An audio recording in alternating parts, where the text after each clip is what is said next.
They were just a young couple, expecting their first child, packing a lunch, borrowing a boat, heading into the quiet green of Oregon's backcountry for one last fishing trip before everything changed. They never came back. No bodies, no answers. Just a voicemail whispered through static, "We're okay." 10 years passed, and then, deep in the forest, a hiker stepped off the trail into silence, into decay, into something the trees had been holding onto. What happened to Ethan and Maya Callahan? The answer begins where the map ends. A decaying tackle box lies open beside a moss-veiled riverbank, its contents rusting under years of rain and time. Lures twisted with wire, a reel still taut with a fraying line. Mud has claimed most of it now, swallowing it slowly, like the earth wants it forgotten. A boot nearby, half buried in leaves and rot, juts from the forest floor, as if it had tried to walk away but didn't quite make it. There's no blood, no signs of struggle, just things left behind. The water moves softly here. It doesn't rush, it doesn't roar, it whispers. The kind of whisper that curls into your ear when no one else is around. Before we dive deeper into the haunting mystery of Ethan and Maya Callahan, the young couple who vanished into the Oregon wilderness with their unborn child, take a moment to like this video and subscribe to the channel. Your support helps us continue telling the stories that others have forgotten, the ones buried beneath time and silence. It may seem small, but every click helps us keep searching, keep questioning, and keep these voices from disappearing. Thank you. Trees lean in close, their trunks gnarled with age, their branches arching like ribs over the slow-moving stream. Light filters through in trembling patterns. It could be peaceful, even beautiful, if not for the silence. This place doesn't feel abandoned. It feels paused, like something happened, and the forest has been holding its breath ever since. In the summer of 2015, 2 lives vanished without a trace. No one saw the moment they disappeared. No final phone call, no cries for help. They had left for a weekend fishing trip, something simple, something routine. Ethan Callahan, 27, a mechanic known for never missing a shift and never raising his voice. His wife, Maya, 24, newly pregnant, her cheeks still round with the joy of telling family. They packed light, just enough for a couple of nights in the woods.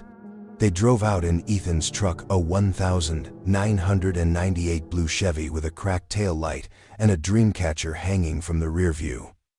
They told Maya's sister they'd be back Sunday night. She had smiled at them in the driveway, then watched them disappear down the gravel road, dust curling in their wake. That was the last time anyone saw them. For days, the story didn't make headlines. People vanish, but usually they come back. Cars break down, phones die, schedules change. But this time, nothing returned. No tire tracks leading out of the forest. No calls, no sign that they'd ever left. The river remembered them though. It held onto the tackle box. It cradled the boot. Search crews came with dogs and drones, flashlights and radios. They combed the woods, searched trails that hadn't seen footprints in years. Every so often, they'd find something. A sock, a water bottle, once even a used match. But the items never felt right, too new, too out of place, or not theirs at all. The official reports called it inconclusive. Theories ranged from accidental drowning to foul play. Rumors thickened like mist, talk of a hermit seen wandering near the campsite, or strange lights over the water. But no body, no weapon, no note. Only a hole where 2 lives had been. Years passed. Moss grew thicker.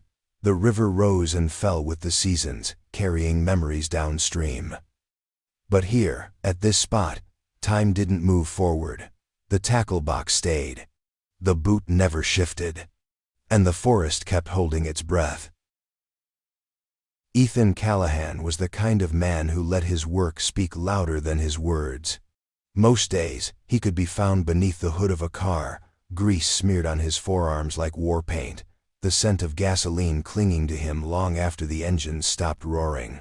He wasn't famous in town, or even well known beyond the few customers who came to him for honest labor and fair prices. But he was steady, the kind of steady that makes people trust you without needing to ask why. He lived in a one-story house on the edge of a quiet Oregon town, where the air smelled like pine and exhaust, depending on which way the wind blew. The house wasn't much, just a crooked porch, a screen door that didn't close right, and a garage that looked like it had been patched together from scrap and stubbornness. But it was theirs, his and Maya's. Maya had been his high school sweetheart, though neither of them would have called it that out loud.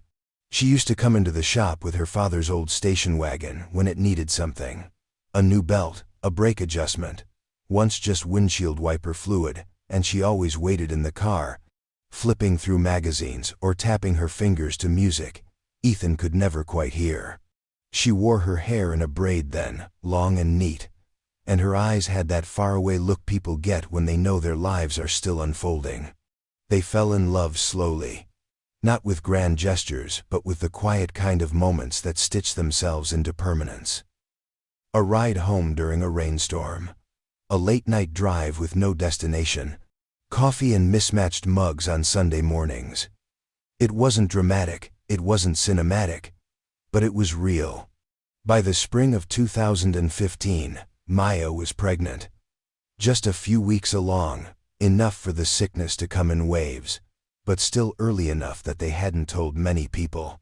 She glowed, not in the way people romanticize pregnancy, but in the way someone does when they know a new kind of future is growing quietly inside them. She'd started keeping a notebook, jotting down name ideas and cravings, little drawings of birds and trees she imagined showing her child someday. Ethan, for his part, didn't talk much about the baby, but he had cleaned out the spare room, fixed the heater, started asking customers if they had any used car seats or bassinets they didn't need. He didn't say it, but it was all there in the way he moved, more purposeful, more present. Hope, in its most practical form. That June, they decided to take one last trip before everything changed. Maya wanted to be near the water. Ethan borrowed an old aluminum boat from a friend. Just a quiet weekend. No phones, no pressure. Just the two of them, the forest, and the lull of the river. They packed light granola bars, instant coffee, a pair of rods, and Maya's old fleece blanket. It wasn't meant to be a goodbye. Just a pause, a breath before the next chapter began. A weekend to hold on to the version of themselves that still belonged to the quiet, before the world got louder. Before diapers and bottles and midnight cries. Before life shifted beneath their feet and never stood still again. They didn't know it would be their last trip. They only knew that the trees were green, the water was calm, and for a little while, the world felt like it was holding them gently. On the 27th of June 2015. The day began like so many others in the early Oregon summer, cool in the morning. A pale haze drifting low along the treetops, the sky bruised with soft clouds that promised no rain but didn't entirely trust the sun. Ethan filled the tank on the old Chevy, checked the tire pressure like he always did, and loaded their gear into the bed with quiet precision. Maya stood on the porch, one hand on her growing belly, the other cradling a thermos of tea. She smiled when he looked up, and he gave her that half smile he wore only for her, the kind that softened the sharpness in his jaw. They left town just after 9 a.m., turning onto Route 238, before veering south onto the lesser roads that twisted deeper into the Siskiyou wilderness. It was a route Ethan knew well. He'd hunted in these woods with his father as a boy, fished these rivers as a teen when gas money was enough to disappear for the day. But this time, he wasn't escaping anything. He was returning to something quieter, simpler, a place where the world couldn't touch them. The forest grew thicker as they drove, the trees taller, older, their trunks lined like silent sentinels. Cell service faded with each mile, bars flickering, then vanishing entirely. Maya noticed it, looked at her phone once, twice, then slipped it into her backpack without a word. They had agreed no distractions, no social media, no calls. Just them and the quiet. They passed a pair of hikers near the trailhead, waved politely. The hikers remembered that later.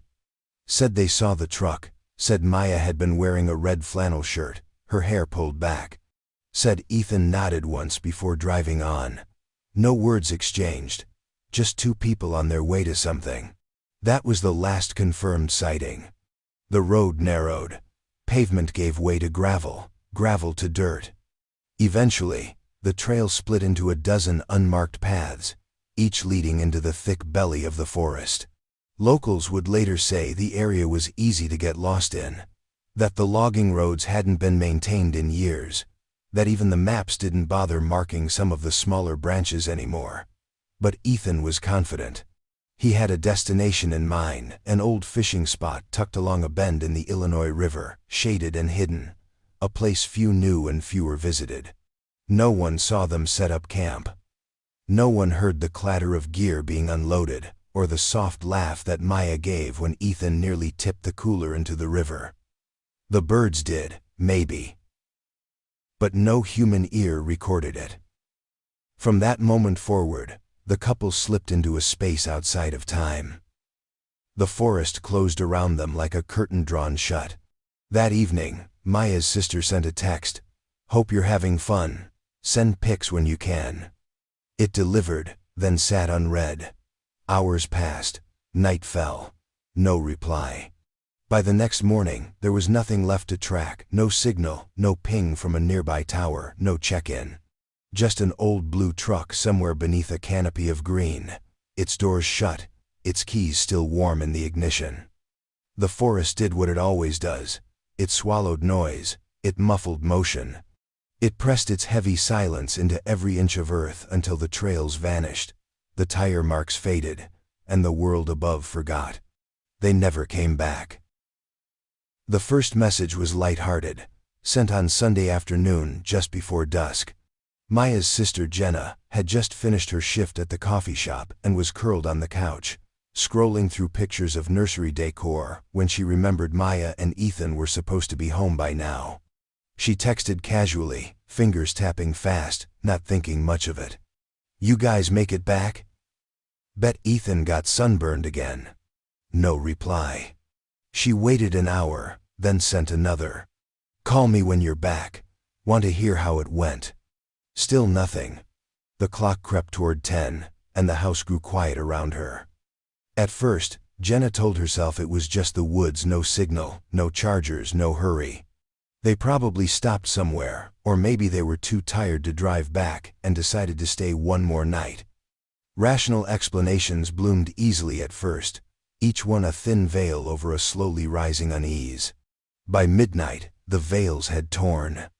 Jenna checked Maya's location blank, tried calling straight to voicemail. She left a message, her voice strained to sound cheerful.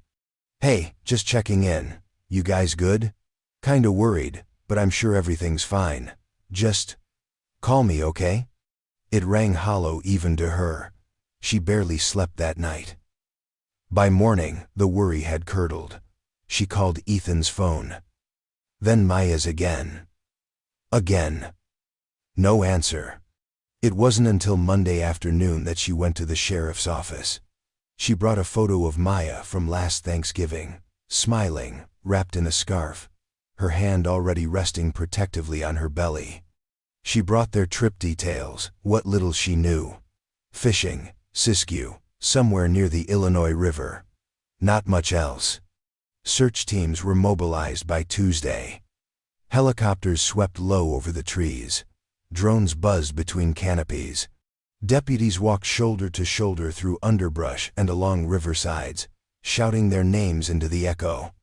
But no one knew where exactly to look. The forest was vast, directionless. It wasn't until a week later, when the police requested phone records, that the voicemail surfaced. Not the cheerful one Jenna had left, but another one she didn't even know existed.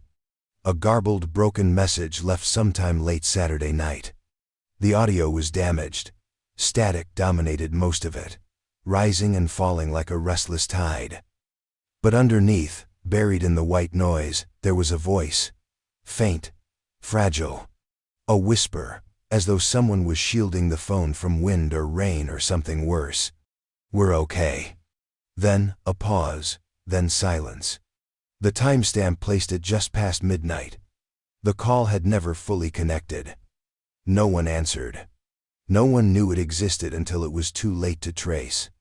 The voice, almost certainly Maya's, sounded calm. Or trying to be. Investigators played it over and over, isolating frequencies, slowing it down, searching for any clues in the background. A river, maybe, or the hiss of wind through pine. But no landmarks, no direction. Only that voice, floating in static, like a ghost caught mid-sentence. Jenna listened to it once. Just once. Then she deleted the copy the detective sent her. Not because she couldn't bear the sound, but because the hope in Maya's voice was unbearable. She had said they were okay, and they never came home.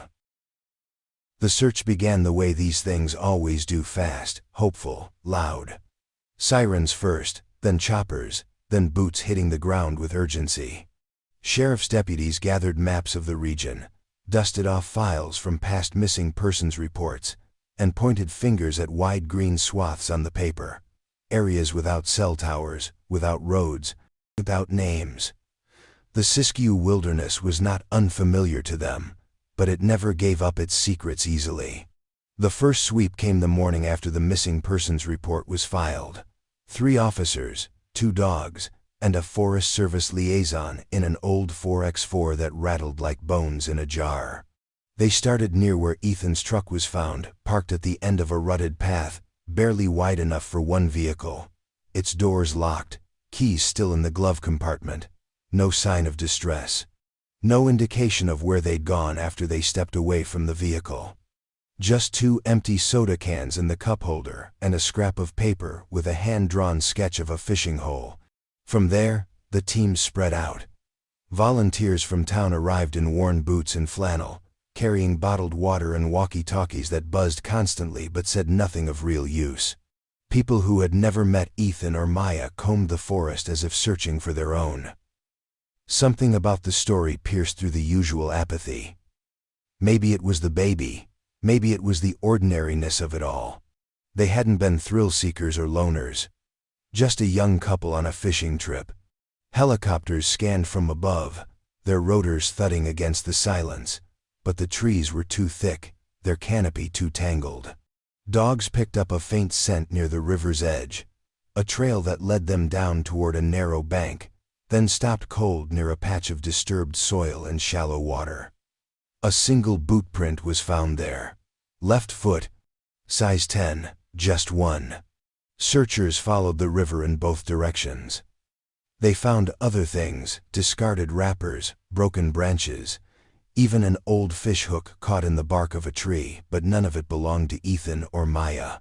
Every lead became another dead end. Every promising clue dissolved under scrutiny. By the end of the first week, the forest had begun to push back. Volunteers grew weary. Rain fell without warning, slicking the ground and wiping away what little trace might have remained. The undergrowth shifted, regrew, rearranged itself. The trails blurred, paths doubled back, time stretched, and the urgency dulled. People stopped calling it a rescue. It became a recovery, then just a case. Deputies went from shouting names to speaking in clipped radio code. Hope folded into habit. They kept looking, but the forest seemed to mock them with its stillness. Some began to whisper that the woods didn't want them found, that something older than them all had taken the couple in and would not return them. Others dismissed it as superstition, just nature doing what nature does. But every searcher felt it, whether they admitted it or not. A presence, a weight, as if the forest was holding something in its lungs, and no matter how deep they went, it would not exhale. And so, eventually, they stopped asking where Ethan and Maya had gone. They began asking how the forest made them disappear without a sound. In the absence of answers, people created their own. The headlines slowed after the second week. The helicopters went home. The searchers trickled away. But online, the story was just beginning to spread. It started with a few Reddit threads, local mystery subs, true crime forums, wilderness survival pages. Someone posted a grainy photo of Ethan and Maya from an old Facebook post. Someone else cross-referenced it with the area they were last seen. Then came the speculation, the armchair detectives, the rabbit holes. Was Ethan hiding something? He became the axis of suspicion, the quiet one. The man with calloused hands and a face that gave away very little. They pulled up his traffic tickets, his high school football stats, a photo from a birthday party where he didn't smile. They found an old court record, an altercation at a bar in 2011, dismissed but noted. They spoke about it as if it were prophecy, like it confirmed something ugly beneath his skin. People dug into Maya's social media. She hadn't posted much. A few photos of flowers, a blurry ultrasound, a quote from a poem. Too quiet, some said. Others thought it was staged. One person claimed the ultrasound photo was a stock image. They were wrong, but the comment remained, echoing. Theories calcified around nothing.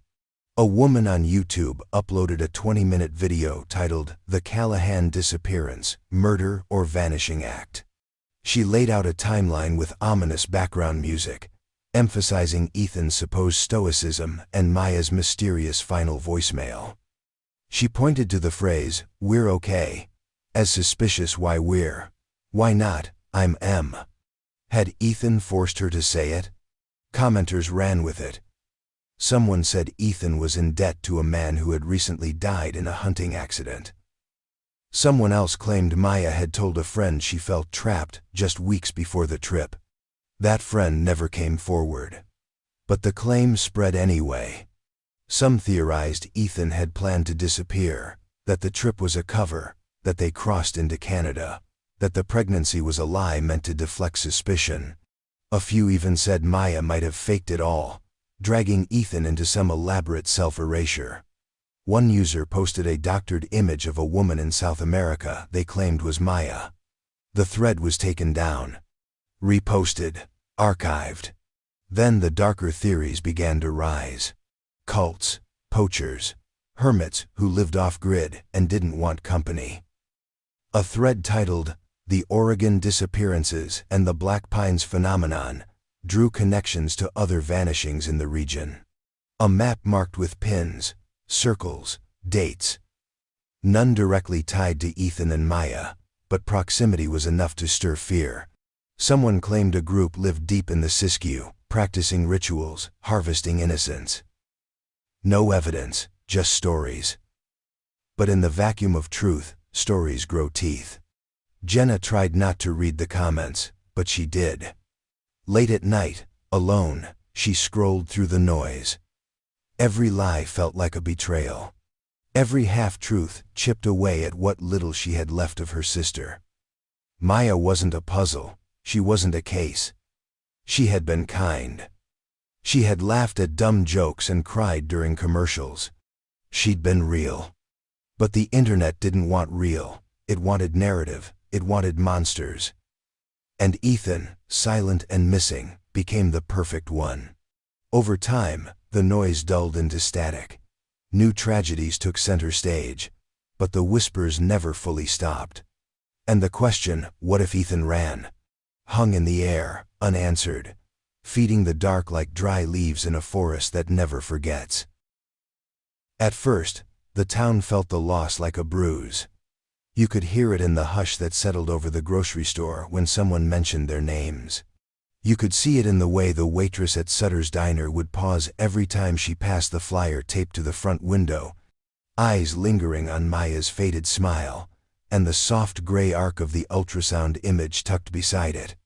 For a while, people left flowers by the door of Ethan's garage, a couple of handwritten notes, a teddy bear once, small and rain-soaked. It all meant something, even if no one had the words for what that was. But time doesn't stop, not even for missing people.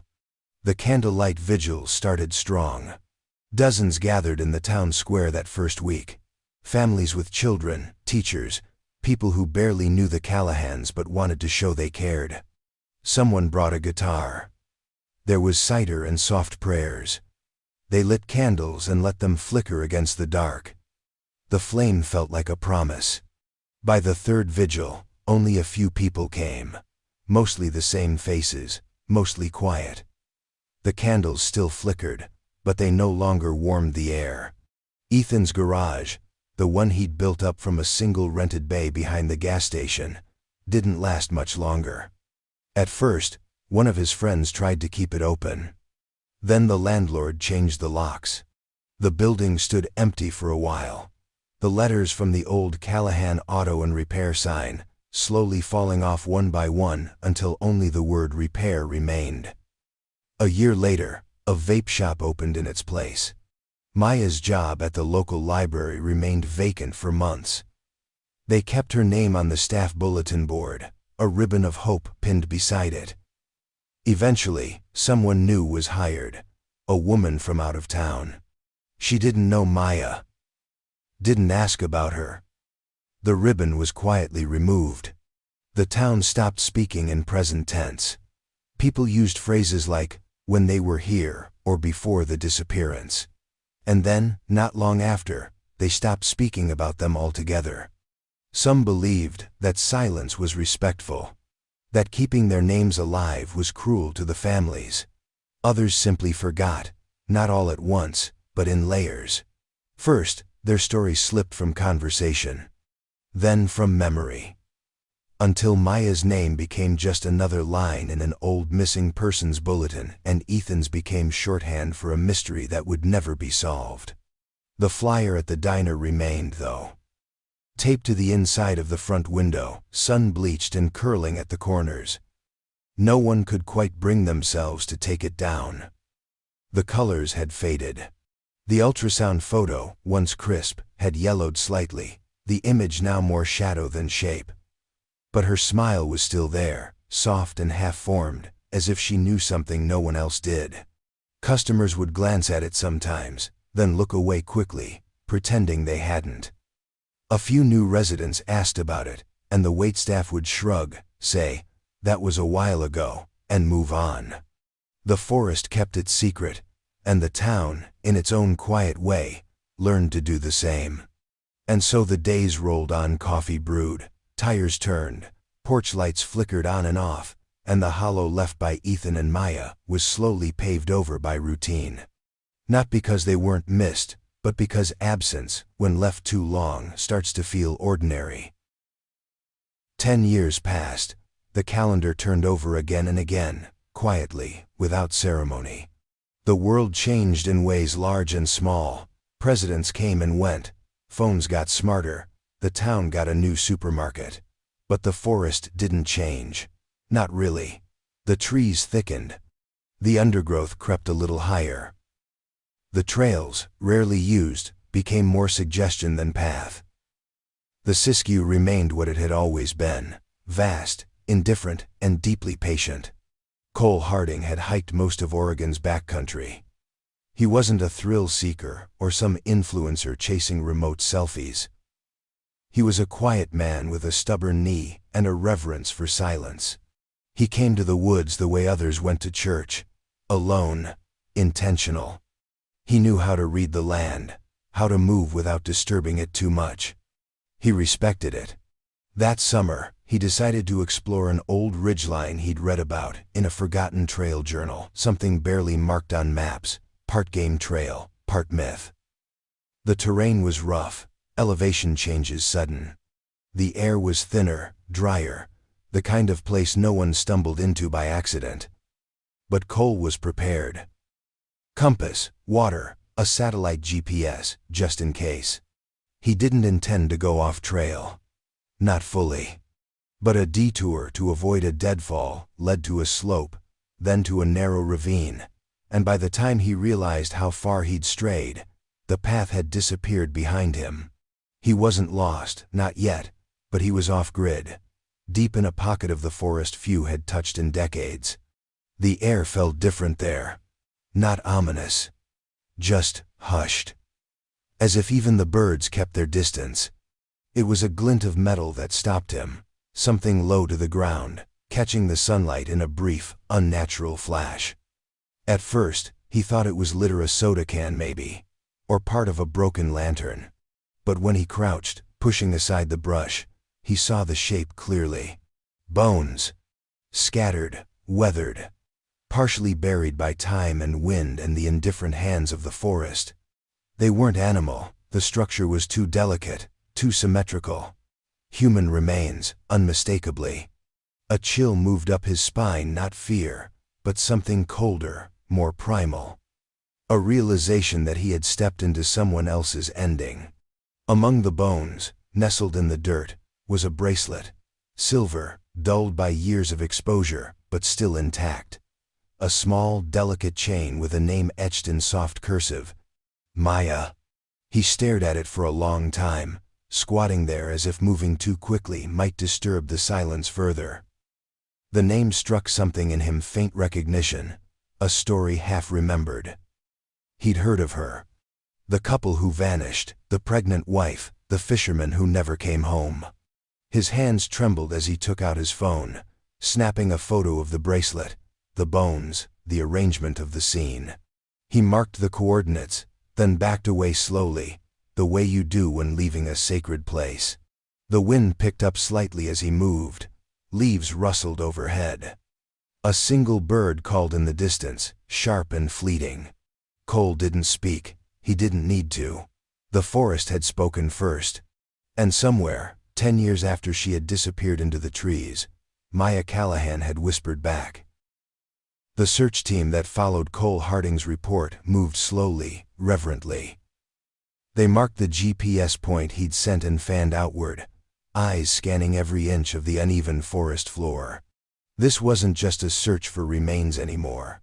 It was a quiet excavation of someone's final story, the pieces of a decade-long question scattered across the underbrush like pages torn from a diary. Not far from where the bones had been found, about 30 yards up a slight incline and behind a dense veil of ferns and alder, they found it. A tree, ancient, massive, its trunk swollen with years, its bark flaking in gray, fibrous sheets. A cedar, hollowed by time, fire, or decay, it wasn't clear. Its interior, dark as a well, formed a kind of natural alcove, and inside, remnants of a life. The first thing they saw was the stove. An old Coleman, the paint chipped away in wide flakes, the metal warped slightly, but still upright.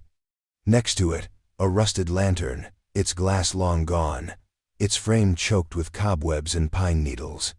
A small pile of charred wood sat nearby, as if someone had tried to build a fire, failed, and given up. A faded jacket lay folded over what once might have been a dry spot. Its color, a dull green, had been muted by years of damp and dark. A tag inside, barely legible, read, "See outdoor wear, made in Oregon." It looked like something Ethan would have worn, utilitarian, worn but loved. Closer to the edge of the clearing, under a canopy of leaning trees, they found the tent, or what was left of it. The nylon had collapsed long ago, now just a sagging sheet of mildew and rot. One pole jutted upward at an awkward angle, snapped clean in half, its aluminum frame turned brittle. The sleeping bags inside were nothing more than fabric ghosts, their stuffing scattered by wind or animal or time. Everything about the place felt stilled, not abandoned in haste, not the site of a struggle, but used, lived in for a while. It was not just a place someone had passed through. It was a place someone had stayed. A forensic technician paused beside the tree and looked up. The hollow extended far beyond the eye, the dark throat of the cedar climbing skyward like a chimney to nowhere. At the base, beside the stove, he noticed a small pile of objects stacked with intention. A cracked mug, a bundle of string, a water bottle with a faded label, and a small spiral notebook, its pages swollen and glued together by moisture. It would be days before they could safely open it. But even without words, the message was clear. This was no random sight. No accident of wind or wildlife. Someone had made camp here. Someone had tried to survive. The forest had given them shelter, not comfort, not safety, but a hollow in its vast, indifferent body. And they had taken it, made it theirs, however briefly. The team stood in silence, radios quiet, as if afraid that too much noise might undo the moment. It wasn't just evidence. It was a resting place. A monument built not of stone, but of remnants. A stove, a jacket, a tent clinging to the last shape of a life lived in waiting. A nesting ground of silence. The forest greeted the detectives with indifference. A different team, now new faces, new equipment. But the same quiet tension that always seemed to settle the moment boots met earth in the Siskiyou wilderness. The air hung heavy with late summer mist, curling low between the trunks like smoke that refused to lift. Forensics tents were pitched beside the hollow cedar, their bright synthetic colors jarring against the muted palette of the woods. Nothing felt natural here anymore, not even the silence. They worked methodically. Bones were cataloged and placed in padded cases. Every item found near the campsite was sealed, tagged, and sent for testing. The faded jacket, the crumbling tent, the spiral-bound notebook, each one treated like a possible key to a locked door no one could find. The remains, partially scattered, were assembled in a sterile lab hundreds of miles away. Teeth, bone fragments, a few ribs. It wasn't enough for a full reconstruction, but it was enough for an answer. DNA confirmed what most already knew, but had hesitated to say aloud. Ethan Callahan and Maya Callahan had been found. There would be no miraculous return, no story of survival against impossible odds. Their chapter had ended in the woods, quietly, with no witness and no last word. But if identification brought certainty, it did not bring closure. Because the next question, the one that had lingered like fog for 10 years, remained as dense and impenetrable as ever. What happened to them? The bones showed no trauma, no signs of struggle, no fractures, no blade marks or bullet wounds. No indication of a fall from a cliff, or an animal attack, or anything that might explain why 2 young people, one pregnant, simply stopped moving in the middle of their lives. Toxicology offered no help. The passage of time had erased all traces. Whatever they may have ingested, if anything at all, was gone, leached into soil and carried away by rain and river. There were theories, of course. Exposure, said one report. Hypothermia, perhaps. But the area had not seen freezing temperatures that summer, and the presence of a stove and gear suggested they had prepared to stay a while. Starvation? Possibly. But there were traces of food wrappers, a few canned goods, an empty fishing line. Enough, maybe, to last longer than they had. Some wondered if illness had crept in, an infection, a fever, something subtle and cruel. But no pathogen leaves its mark on dry bone. And so the cause of death was recorded the way it so often is, in places like these, undetermined. A word that carries the weight of a shrug in a room full of unanswered questions. Nature, it seemed, had done its work well. Time and weather, heat and decay, the slow hand of erosion, each had played their part in erasing the details. The forest had not resisted discovery. It had simply waited until enough of the story had been worn smooth by the years. In the end, there was no killer to arrest, no evidence to present, no justice to pursue. Just remains and belongings, and the breathless, heavy hush of the woods. The detectives packed up their gear, folded the tents, and radioed out. The investigation would close, the files marked final. But they left the forest as they found it, still, unreadable, and watching. They found the journal wedged deep in the hollow of the cedar, tucked behind the remnants of a fire-stained pot, and a bundle of damp cloth that might once have been a shirt. It was slim, the kind you might find in a grocery store aisle or a drugstore bin, cardboard cover, wire binding, a faded floral print that was barely visible beneath the grime. Most of the pages had fused together into a swollen block of pulp, water-stained and unreadable. But one page, miraculously spared, peeled free with gentle coaxing. It was near the center, clinging to the rusted coil like it had been waiting to be seen. The ink had bled slightly at the edges, but the words were still legible, the handwriting unmistakably delicate, with soft loops and rounded letters. Maya's, "If we don't make it." It wasn't his fault. The forensics team stood around the page in silence. No one reached for a clipboard, no one spoke. The sentence sat in the open air like a breath that had taken 10 years to escape. It wasn't a confession. It wasn't a goodbye. It was something harder to define, part warning, part plea, part absolution. 7 words that cracked the mystery open and deepened it all at once. They didn't find dates or context, no map, no explanation of what had gone wrong.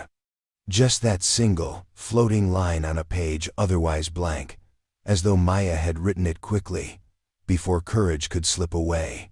Or maybe she had written more, and this was all the weather had spared. Either way, it was enough. Enough to shift the weight of suspicion. For years, people had whispered about Ethan, had painted him, in forums and YouTube videos, as the brooding husband, the man with motives too easy to imagine. But Maya had spoken, even if only faintly, and her words didn't leave room for blame. It wasn't his fault. Whatever had happened out there, it had not come from cruelty, or anger, or plan. Her words pulled Ethan out of the shadows and into something far more human.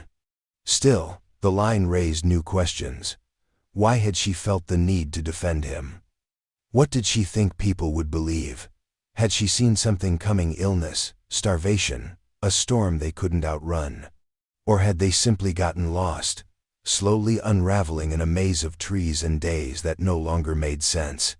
In that single sentence, there was fear, but there was also clarity. Maya knew someone would look, she knew someone would ask. And more than anything, she wanted the record set straight. Not with explanations or evidence, but with trust. The journal was sealed, labeled, and placed with the rest of the findings. A fragile relic of a life that had once been full of quiet plans and ordinary joy. The page was photographed, scanned, preserved. But the ink itself, those faint, weathered strokes, felt more intimate than any photo could capture. They carried the echo of her hand, her breath, her moment of stillness before the unknown swallowed everything. In the end, it wasn't a map or a diary or a survival log. It was a message in the purest sense. Not meant to explain, but to protect. And for the first time in 10 years, Maya's voice, fragile and distant, had finally found its way back.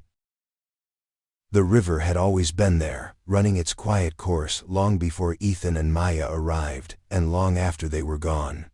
It didn't roar or churn in that part of the forest. It murmured, moved gently over rocks and under fallen logs, winding like a vein through the deep green skin of the Siskiyou wilderness. But beneath the surface, it held its own power. And sometimes, that power surged. When the site was finally mapped and measured, a team of geologists was brought in, not investigators, not searchers, but readers of land, interpreters of water. They studied the angles of the slopes, the sediment buildup along the river's edge, the deep grooves in the earth, half covered by fern and moss. And what they found added another layer to the mystery. There had been a flash flood in the summer of 2015. Heavy rainfall in the high country that didn't touch the town, but poured down into the creeks and tributaries feeding the Illinois River. The data confirmed it, an unseasonal deluge over 2 days in late June. The kind of event that reshapes landscapes quietly, without warning. The flood hadn't made headlines.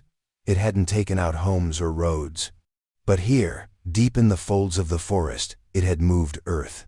A section of the riverbank near the couple's last known location had collapsed, likely during the same period they were believed to have vanished. The floodwaters would have come fast, high, and muddy, dragging trees, rocks, and anything else it could reach. If Ethan and Maya had been near the bank at the wrong moment, a single misstep could have pulled them under, swept them downstream without a trace. It was plausible, even likely. But it didn't explain everything.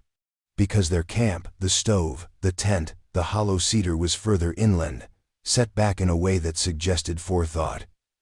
It had not been washed out or buried. The items inside were untouched by water damage consistent with a flood. The soil around the camp was compact, undisturbed, as if no rushing water had touched it. More strangely, nothing had been moved.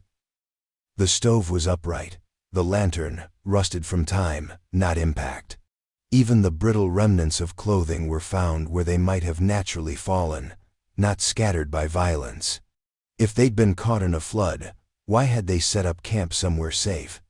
If they had survived the waters, why hadn't they returned? The path back to the road, while not easy, was not impossible. That's when the question changed. Maybe it wasn't about what took them. Maybe it was about why they stayed. Some began to suggest they had chosen the camp intentionally, not as a temporary rest stop, but as a place to remain. Perhaps Ethan had injured himself during the flood. Perhaps Maya was unable to move far while pregnant. Or perhaps the panic of being lost and cut off from contact led to a quiet resignation to wait, to hope someone would find them. The trees would have kept them hidden. From the sky, from drones, from rescue. Unless you were right on top of it, the hollow cedar and the remnants of their lives were invisible. A sanctuary, or a prison, maybe both. The river had played its part. It may have taken something, or perhaps it simply watched, like everything else in the forest, as two people sat in the stillness, waiting for a world that never came. The geologists packed their tools, made their notes, and left. The forest said nothing. But the river, steady and endless, kept flowing, bearing away secrets no one would ever recover, whispering only to itself. The bag was buried beneath a thin layer of leaves, tucked beneath the collapsed tent, pressed flat by time and the weight of the forest. Mold had begun to claim the outer fabric, and the zipper was stiff with rust, but inside, remarkably, much had survived. A waterlogged box of granola bars, a small tube of hand cream, a broken plastic comb, and near the bottom, sealed in a Ziploc bag that had somehow held its seal through a decade of rain and silence, a bundle of folded papers, each one creased neatly, edges curled but ink still legible. They were letters, handwritten, addressed not to a person, but to a presence, a life still becoming. There was no salutation, no dear baby or to my child. Only the quiet beginning of words poured out onto paper like prayers whispered into the dark. In the first, she described the forest. There are birds here that I don't know the names of. One sounds like it's laughing. Another keeps calling out at dusk like it's searching for something. Maybe for someone. She had written that sentence twice. The second time slower. The ink pressed deeper into the paper. Then she drew a small bird in the margin, wings outstretched, mid-flight. The next few pages were reflections, fragments, really memories she wanted to pass on. Your father loves the river, one line read. He says the water knows how to carry things without holding on too tight. I think that's how he loves too. Quiet, but full. She wrote about food cravings. About the way the trees moved when the wind picked up.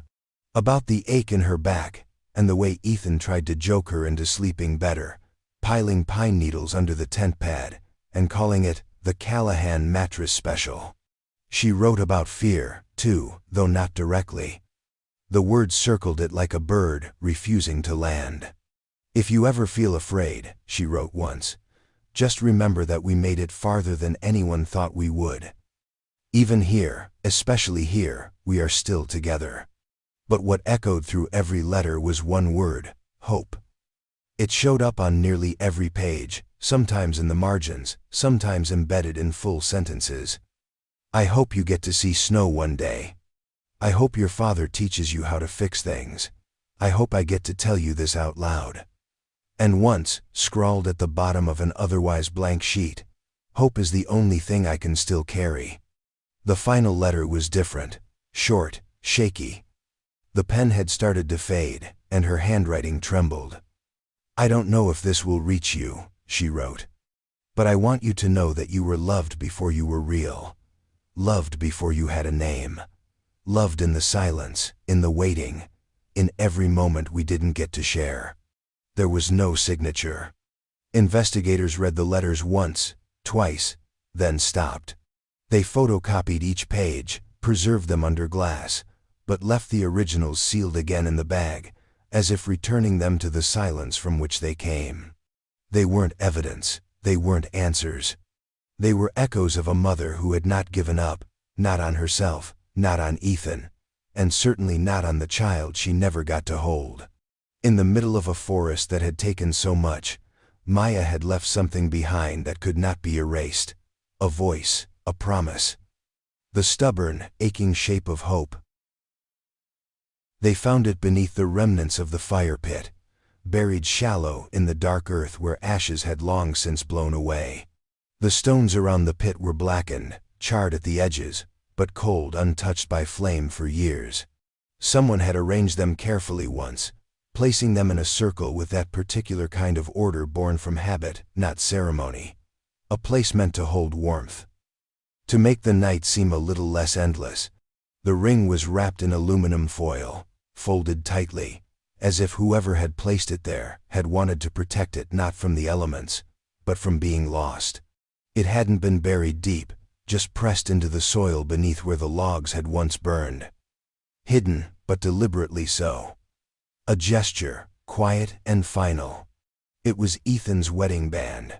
The surface dulled, not just by time but by wear, the way metal softens under years of skin and sweat and work. It was plain, no jewels, no engraving, at least not originally.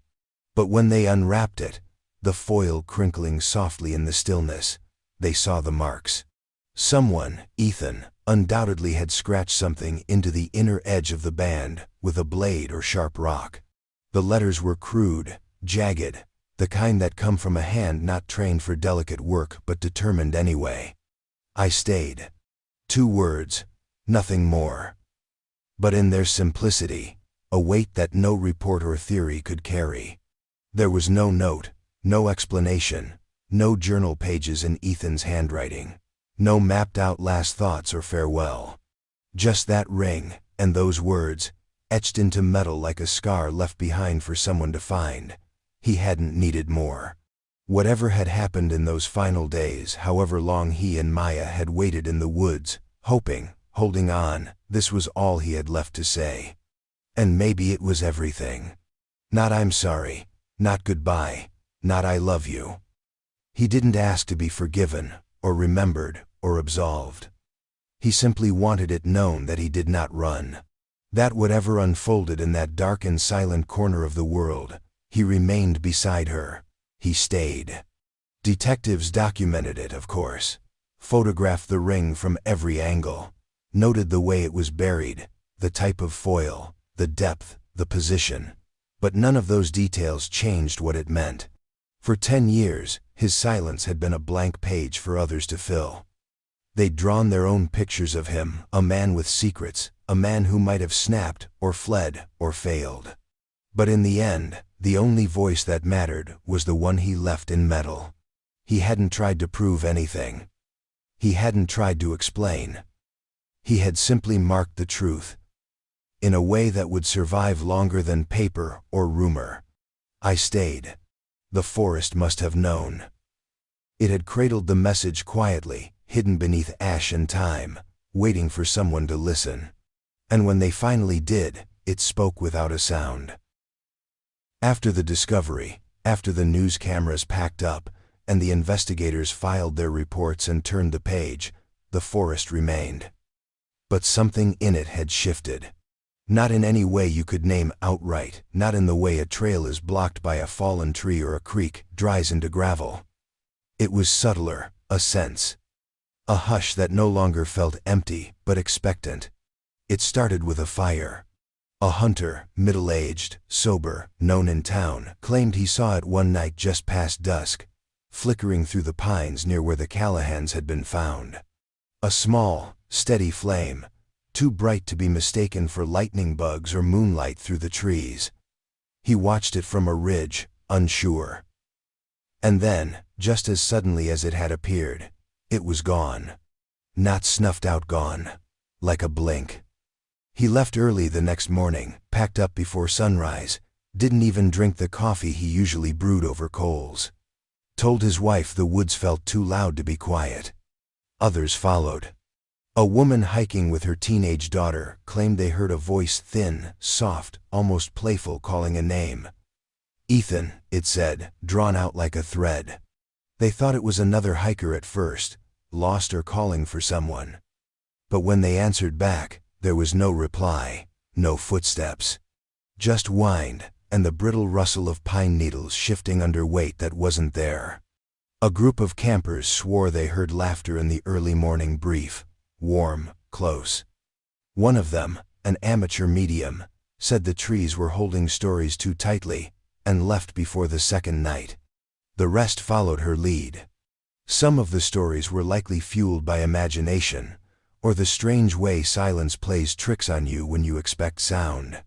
But they came with such consistency, from such unlikely mouths, truck drivers, rangers, seasoned hikers, that the town began to take notice. The trail that led closest to the discovery site was gradually avoided. Not officially closed, but less traveled. Word spread quietly. A suggestion from a ranger. A knowing look from a store clerk. A subtle redirection in conversation. The old hiking maps, the ones printed for tourists and tucked into the corners of gas stations and park kiosks, stopped marking that branch of the trail. Newer versions rerouted the path half a mile east, skirting the area entirely. They didn't list a reason. No landslide warning, no fire damage. Just a quiet erasure, a boundary drawn by intuition. Locals called that patch of forest the Hollow. Not officially, not on signs or in trail guides, just in whispers. In stories told after too many drinks or shared across picket fences in fading light. Some say Maya's voice is still out there, not calling for help, but calling for him.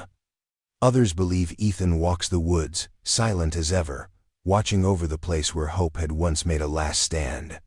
And then there are those who don't believe anything supernatural happened, but still, they won't go near it. Not out of fear, out of respect. Because the forest, for all its quiet and its cruelty, had held on to something human for a long time. Long enough that the air learned their names. And now, it echoes them back. The official report came down quietly, almost without ceremony. A few pages filed into a digital archive, an email sent to the next of kin, a final line added to a case number that had gathered dust for nearly a decade.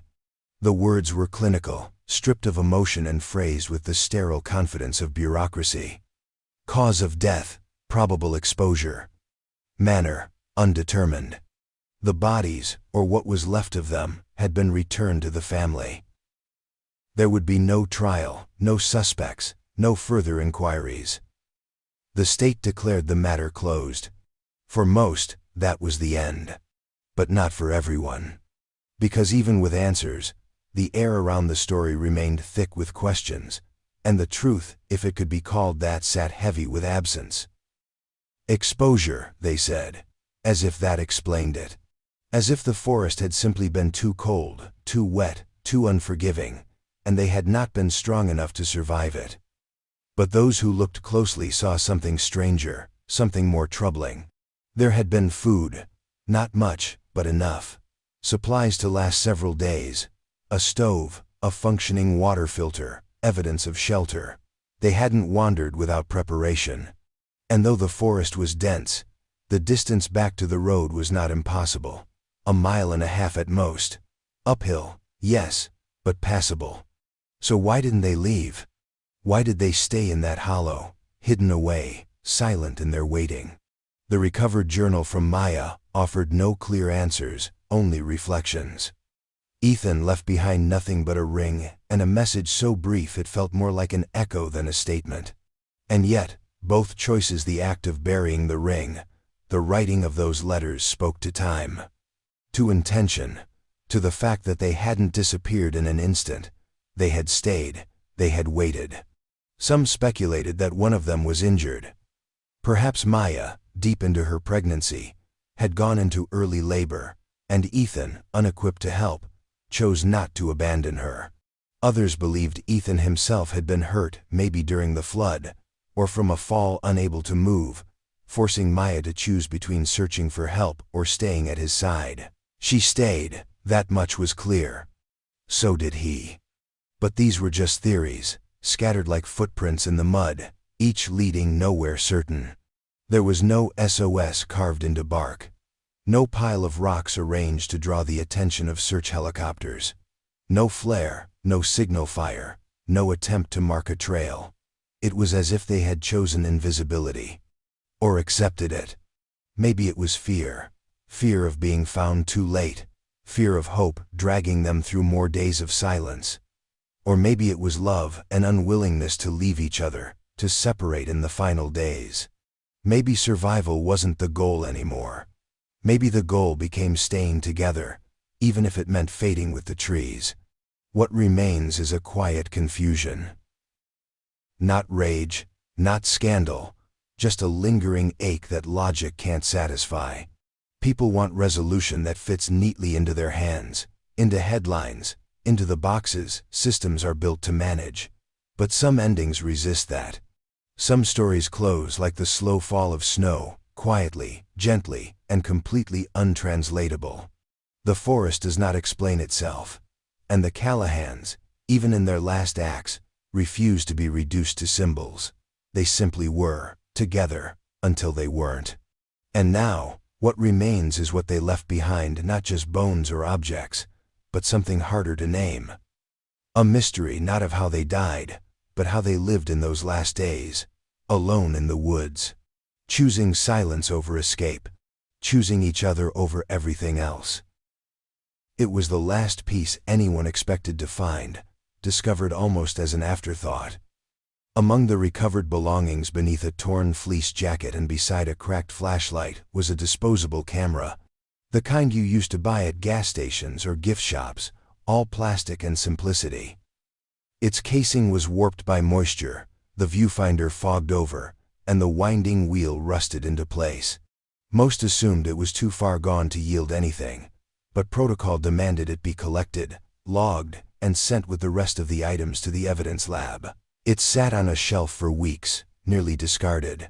But one technician, curious or simply methodical, decided to try. The film was delicate, peeled from its casing like old wallpaper, each frame a ghost of something lost.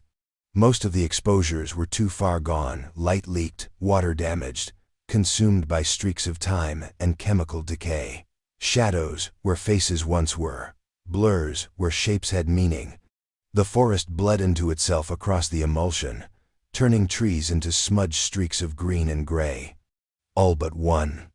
Just one photograph survived, partially intact, as if the universe had protected it deliberately.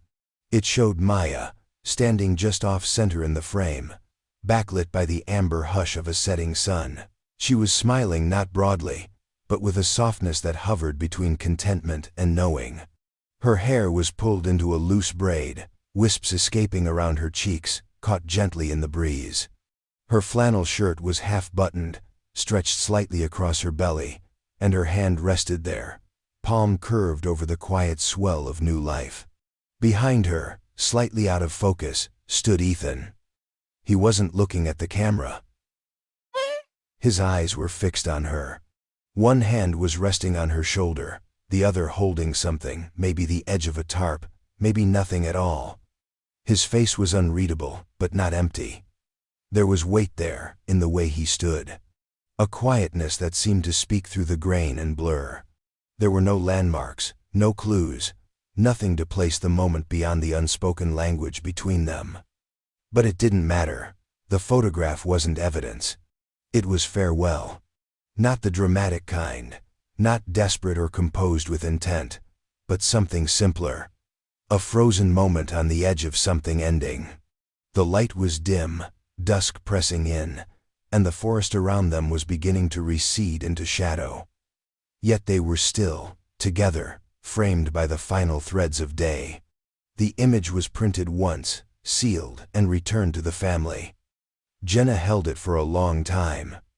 She said nothing at first, just looked. Eventually, she framed it not with black ribbon or under glass, but simply, plainly, as it was. A glimpse into the last known heartbeat of two people who vanished, not in a moment of fear, but in a moment of peace. That photograph did not solve the mystery. It didn't explain the silence, or the stillness, or why they had remained when they could have run. But it offered something else. Presence. Proof that they were there. That they existed in that forest as more than just a case file. That for at least one final second, they stood under the trees together, with the light touching their faces and the world holding its breath. It was not a clue. It was a goodbye. There is a place in the Siskiyou wilderness where the trail thins to nothing. The map fades, the trees close in, and the sky narrows above like a held breath. To stand there is to feel the weight of absence, not of danger, not even of sorrow, but of something quietly missing. A space once occupied, and now hollow, like a song paused before its last note. The forest doesn't scream its secrets. It hums them, low and constant, in the rustle of pine needles and the distant hush of river water that never stops moving. Ethan and Maya stepped into those woods, carrying more than gear. They brought hope, fatigue, anticipation, maybe fear. They brought love, the ordinary kind, lived daily in glances and shared thermoses and hands resting protectively on a growing belly. And whatever happened out there, whatever moment changed their course from return to stillness, will likely never be known in full. The reports have been filed, the bones identified, the artifacts collected, the case closed. But the story, the real one, the one not made of dates and maps and statements, refuses to end. Because this was never just about two people who vanished. It was about how they vanished. Not violently, not messily, but quietly, slowly. Like the fading of light beneath the canopy. Like breath evaporating on a winter morning. A disappearance so complete that even time seemed unsure how to mark it. Some vanish in violence. They leave behind chaos, broken glass, headlines. Others vanish in silence. And in that silence, they leave behind something harder to name. A feeling. A presence. A shape in the air that remains long after the bodies are found. Long after the last shovel breaks the soil. It is not haunting, not quite. But it clings, like the scent of smoke. Like the memory of someone humming a tune you can't place. People still talk about the hollow, though less now. The stories come and go, like the mist sightings, dreams, voices in the trees. Not everyone believes them, not everyone has to. But those who've stood near the cedar, who've seen the remnants of lives gently eroded by time, understand something deeper. That place was not a crime scene, it was a choice, a moment folded into a forest. And in its quietest corners, that moment still lingers. You can walk the path where they entered, if you know where to look. You can follow it until the light shifts and the birds fall silent. And you'll feel it, that vanishing point. The place where their world pulled inward and did not return. Not because they were taken, not because they were forgotten, but because sometimes the line between presence and absence is thinner than we think. Sometimes the world simply lets go. Ethan's ring, Maya's letters, the single photograph. These are all that remain. Yet somehow they're enough, not to explain, but to acknowledge. To say, they were here, they loved. They waited, they endured. And though the trees grew thicker, and the wind erased their footprints, they remain etched into the story the forest still carries in its roots. Not as shadows, not as ghosts, but as proof that even in silence, even in the places where the map ends, something human can hold on. And in the end, maybe that is enough.